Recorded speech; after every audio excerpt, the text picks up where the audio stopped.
That was fabulous. Thank you so much. Folks, in case you wonder why I'm at the pulpit again, I have recognized over my years of preaching that I don't do so well with a lapel mic. It does not pick up my voice as well. And I was a little bit concerned that that might have been happening. So last week when I moved to the pulpit, I thought, well, I will find out if that was helpful. And I actually got a phone call from a lady here from the church who said, thank you for preaching from the pulpit, because not only could I hear you, but I could understand you. So folks, I'm going to preach from the pulpit again, and I'm going to preach again next week from the pulpit, just because I think it fits me better here. Besides, it hides my fidgeting as I move my legs back and forth. You don't get to see that quite so much. Today, we are learning about a woman who moved a mountain. Her name is Esther. How many of you are familiar with Esther? So in the Wednesday night small group, it was very funny. Someone said, yeah, Esther, there is a wonderful Veggie Tale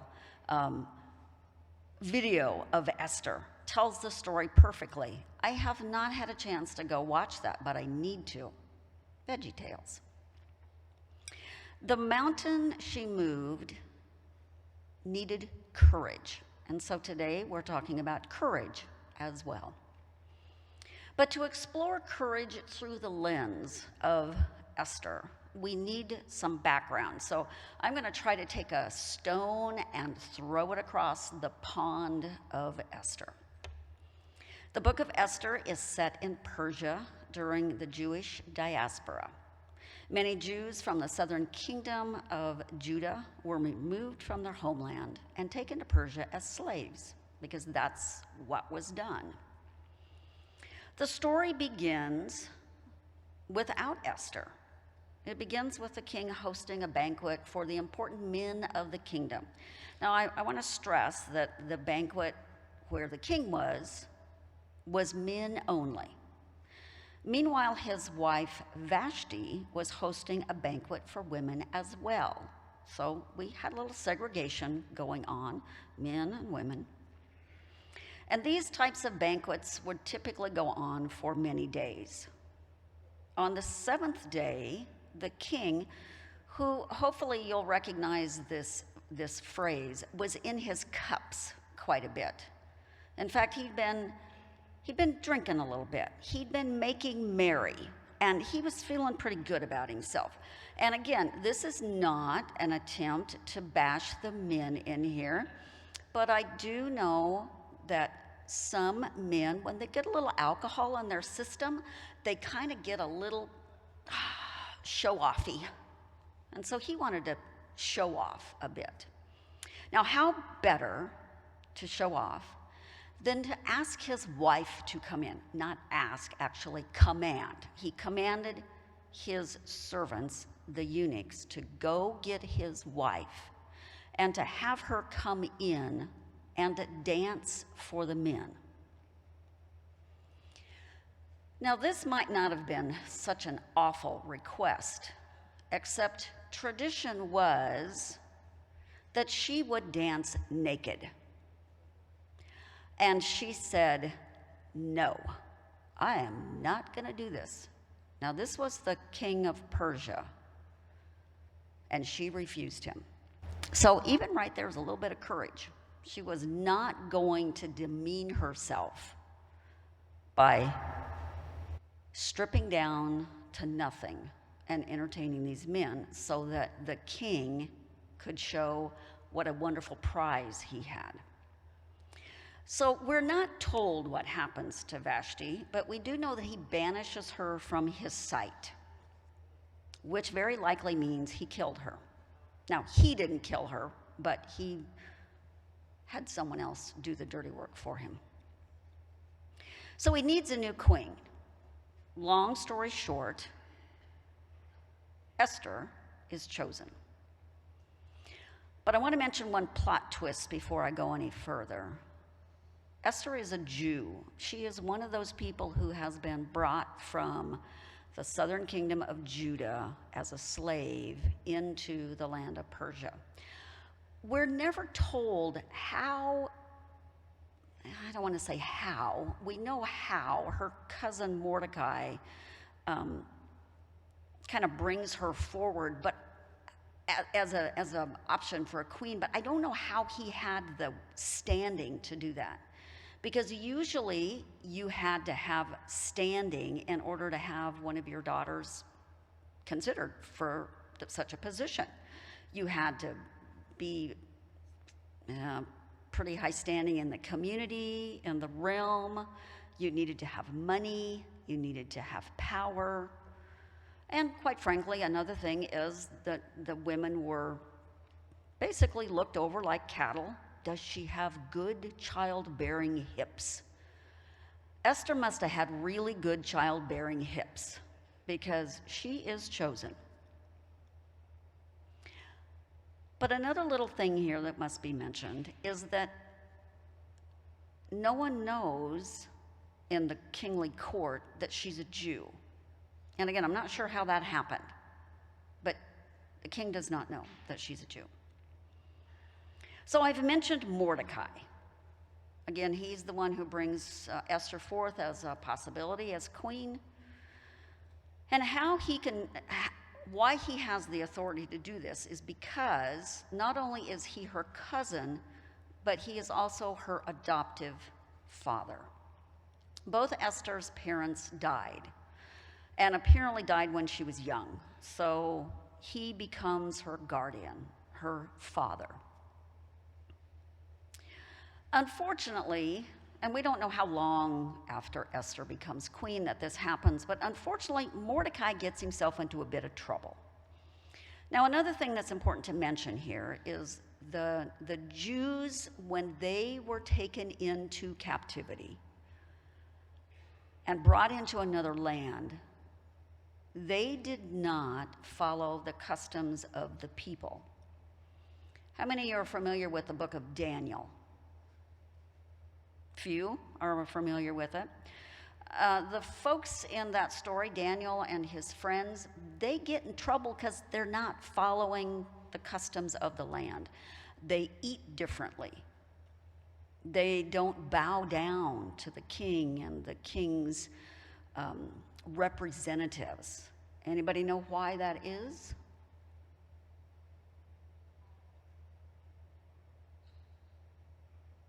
I heard something over here, but I didn't hear it completely. They were not supposed to break the covenant they had made with the Lord their God. And the covenant was, thou shalt not put anything or anyone above me. They were not supposed to bow down to anyone but God. And they were not supposed to break their food vows, the food customs. So even though they came into these foreign lands, they still were pretty obvious because they did things a little differently.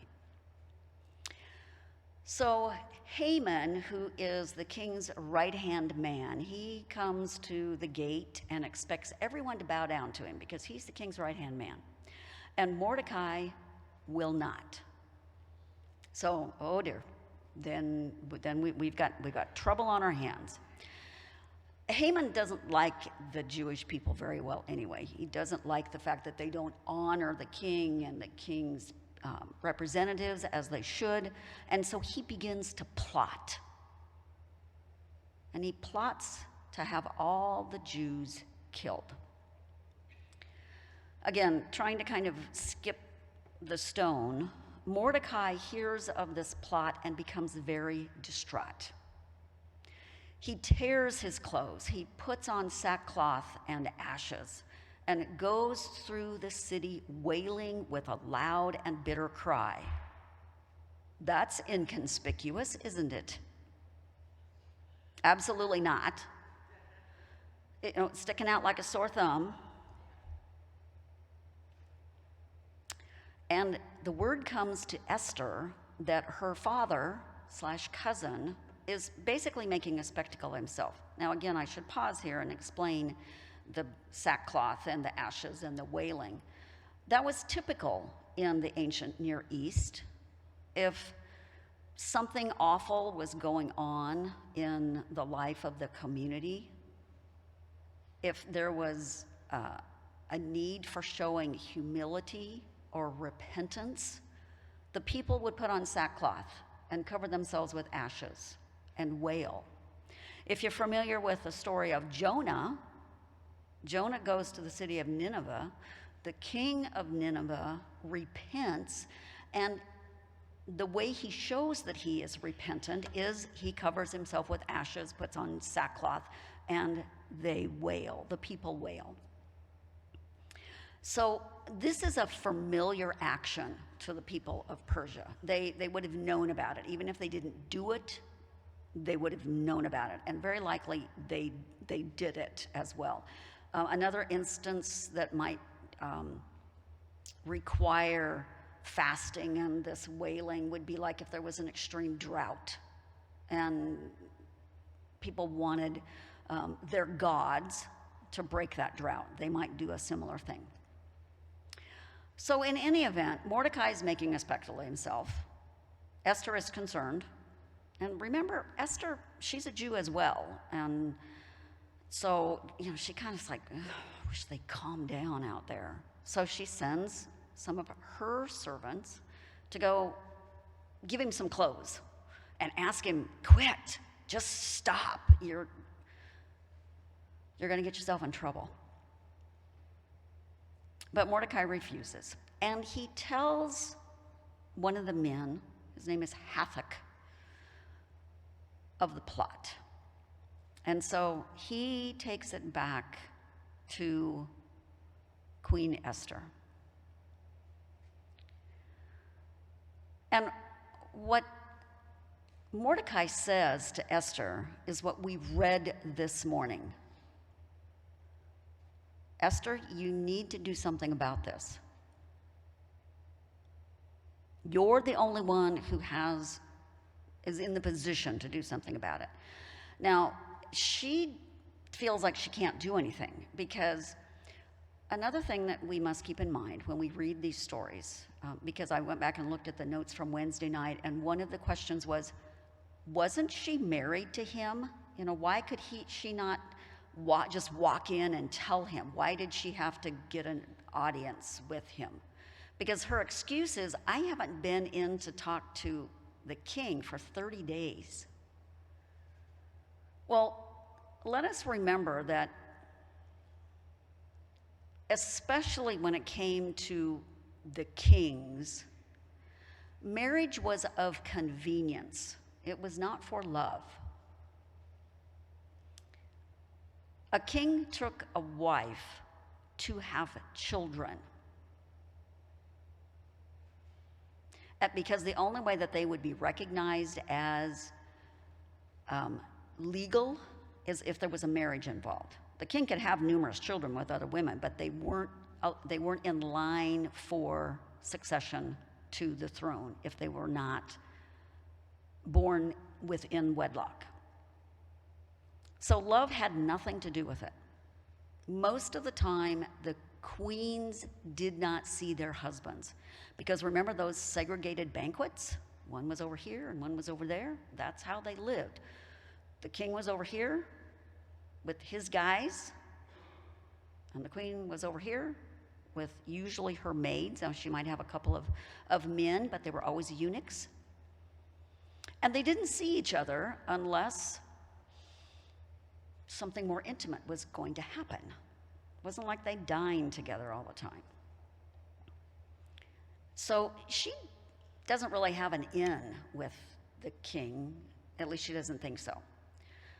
The other thing to remember is that in this particular story, you had to be invited in to talk.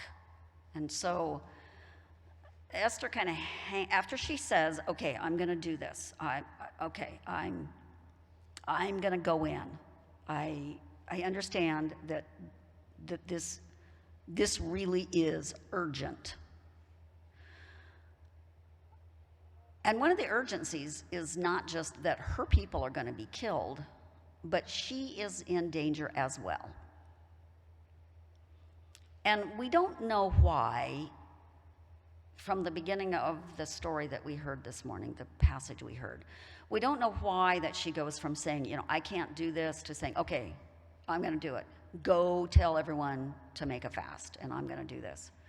But anyway, she kind of hangs out in the hallway, and the king notices her.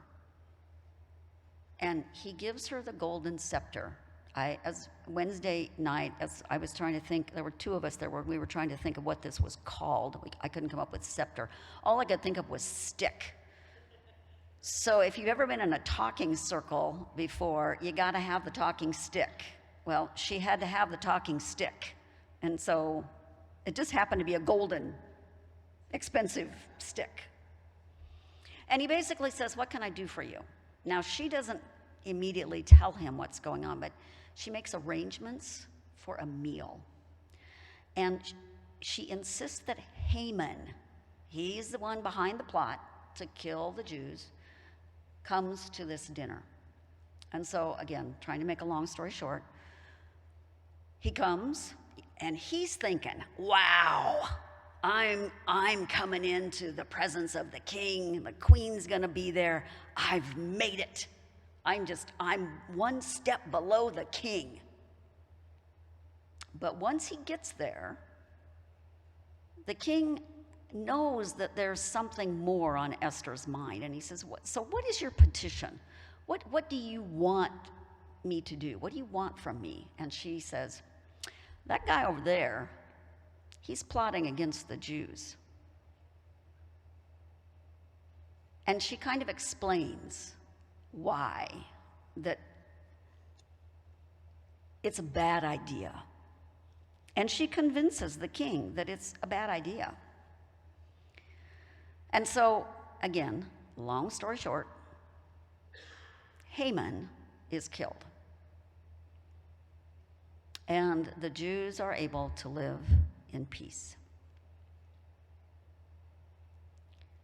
Where do you see Esther showing courage here? Anyone? So I just want to make sure you're awake, because it's early in the morning. Well, in my mind, the first thing is she shows courage simply by being put forth as queen, because she knows she's a Jew. And she's putting herself in danger simply by coming forth. Because like I said, we're not told, but there had to be some trickery that happened to get Esther into the position that she was in. Because a Jewish slave like Mordecai would not have the standing to put forth Esther. So I'm not sure what happened there, but there was some trickery, and she was part of it.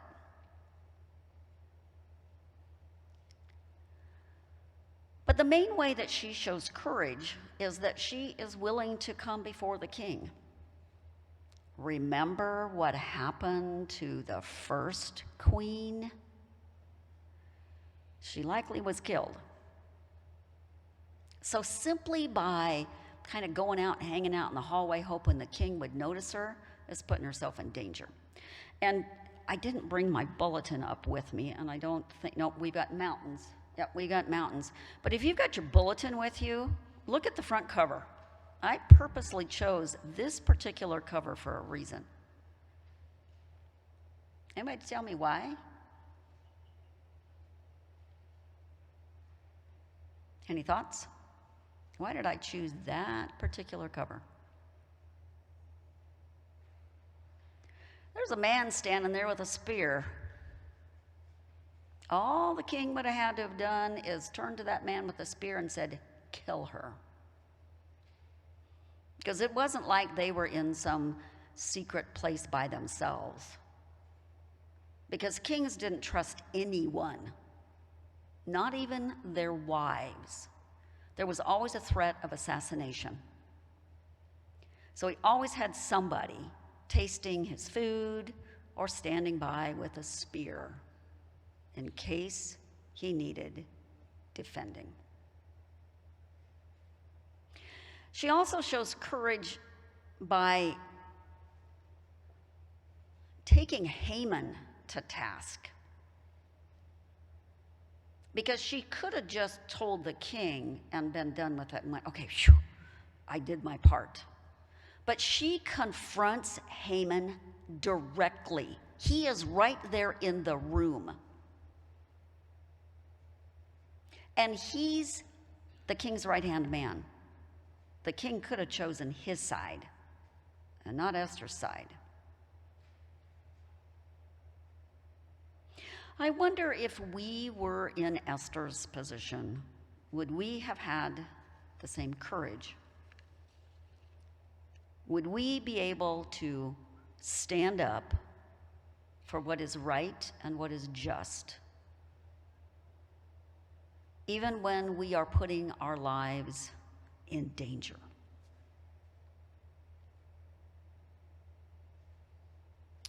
Now, why does she have courage? No, let's go back. Why does Mordecai also shows courage? He shows courage by refusing to bow down to the king. He shows courage by telling the story.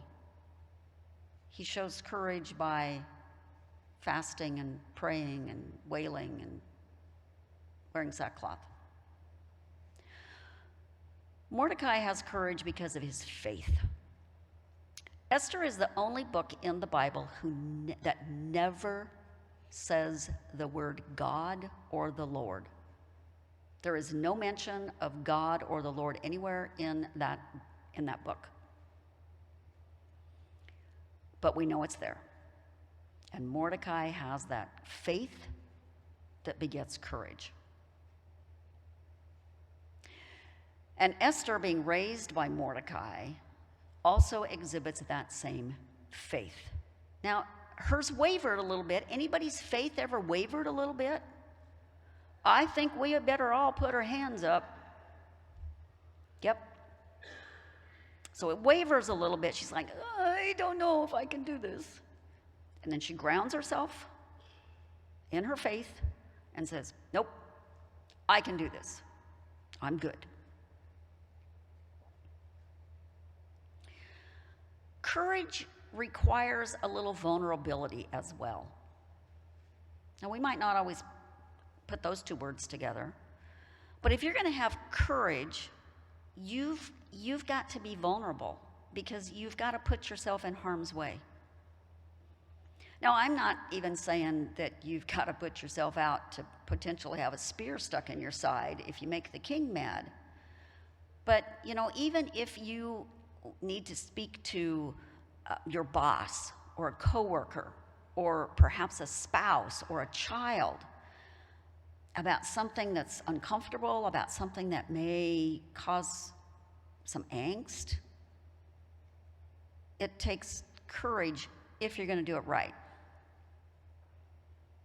Because it also means that you've got to be vulnerable, that you've got to put yourself out there.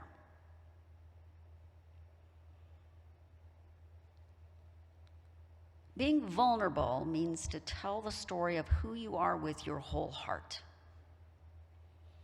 And courage requires that you then take action with that story. When we look at Esther's story, what does it tell us about the courage to change the things we can? Again, we got to have faith. That's our grounding. We got to have faith. And we got to be willing to take that step.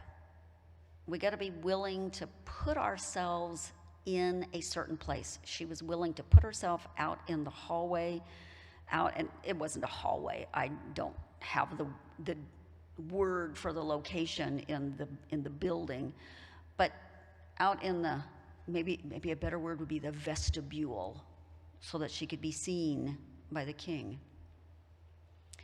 But also, Mordecai says to her that she has been put in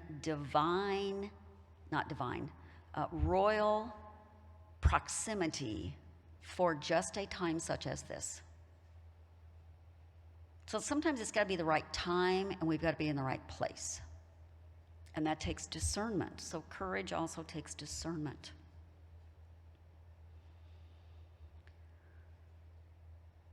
So as we wrap up our message today, I want to ask this. What is God calling us to have the courage to change? Is there something in your life, your personal life, that needs to change? I don't know that I've shared this very much here in this community of faith, but in all of my other settings I have shared.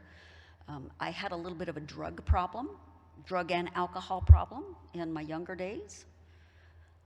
That didn't change just because, I don't want to do this anymore.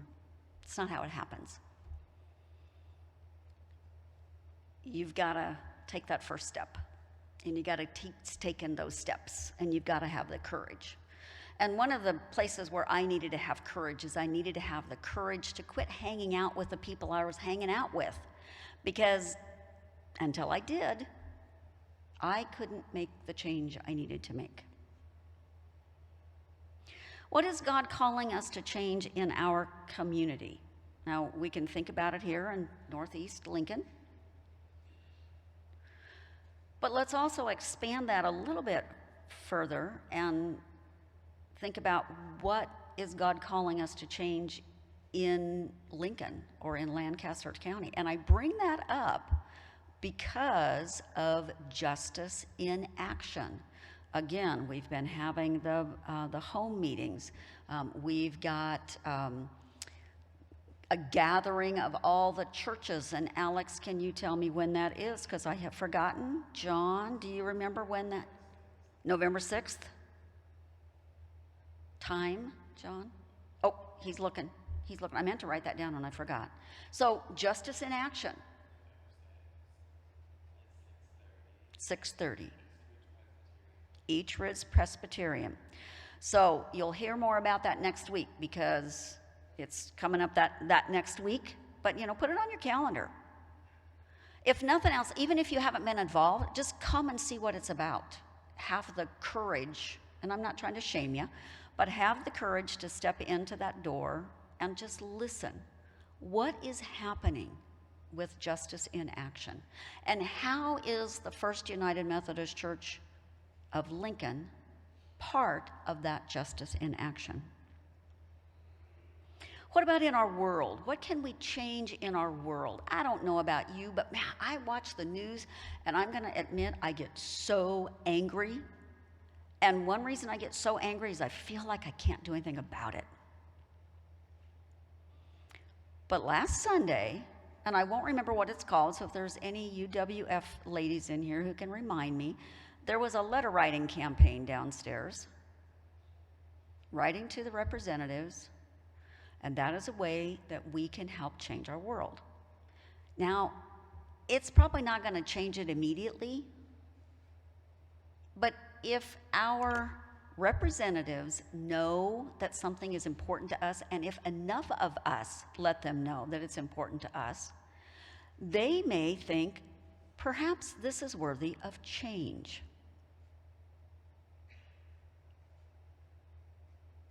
For whom have we been put in our current situation for just a time as this? Is there someone? Is there a group of people? Is there a community? That we're just in that perfect spot that we can help, that we can advocate for those folks. And how do we, like Esther, find the courage to go before the king, and I put that in quotes, imagine whatever as the king, to advocate for those who are voiceless and marginalized? Again, I go back to Justice in Action. They are advocating for prison reform and mental health. Because many of the folks who are imprisoned, many of the folks who struggle with mental health issues don't have a voice. They are the voiceless. They are the marginalized. They are the ones homeless and living on the streets.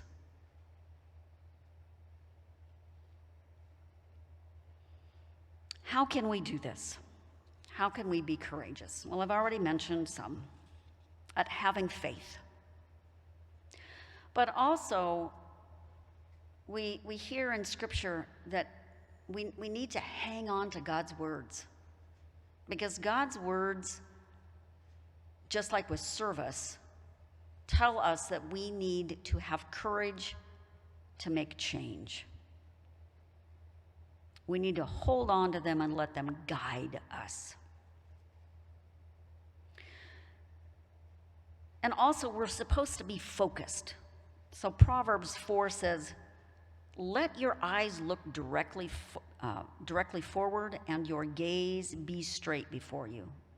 Keep straight the path of your feet, and all your ways will be sure. Do not swerve to the right or to the left. Turn your foot away from evil. We need to keep our eyes on the goal. So once we find the courage to do something, let's not lose focus. It was hard for me to stop smoking marijuana. I had to keep my eyes on that goal. I got to do this. I've got to do this. And then let's hold tight to those words from Psalm 27. The Lord is my light and my salvation. Whom shall I fear? The Lord is the stronghold of my life. Of whom shall I be afraid? Of whom shall I be afraid? The Lord is with me. And then it goes on. Wait for the Lord. Be strong. And let your heart take courage. Wait for the Lord.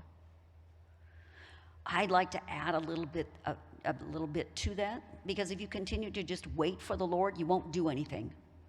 Wait for the Lord and take courage, and then move into action. May you do so this week. Amen.